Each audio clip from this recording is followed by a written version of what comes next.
In today's video, I'm going to teach you to fix CapCut couldn't load error.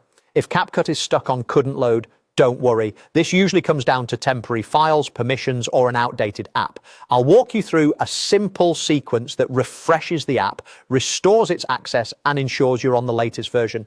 First, open the Settings app on your phone. This is the gear icon on your home screen or app drawer. From there, go to the Apps section. On some devices, it may be called Apps and Notifications or Application Manager. Scroll through your list of apps and tap CapCut to open its app info page. Next, go to Storage. You'll see options like Clear Cache and Clear Data. Start by tapping Clear Cache to remove temporary files that can cause loading glitches. Then tap Clear Data. This resets the app to its default state, which is helpful when something becomes corrupted. Keep in mind, clearing data can remove locally stored preferences and downloaded assets, and it may sign you out. If you rely on offline drafts, be aware that they could be affected, so only proceed if you're comfortable with that trade-off.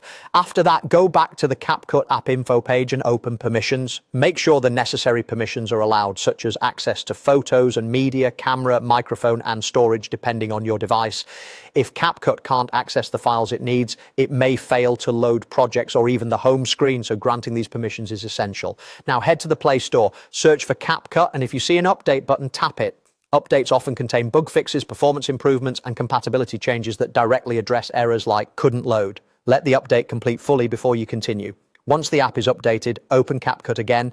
Give it a few moments on the first launch after clearing data, since it may rebuild its cache and set up resources. If everything went smoothly, the loading screen should pass and you'll be back on the main interface. Try navigating through the app or opening a project to confirm it's working properly. That's it. By clearing the cache and data, ensuring permissions are allowed, updating the app, and then launching CapCut, you've addressed the most common causes of the couldn't load error. Thanks for watching, and I hope this gets you back to editing without interruptions.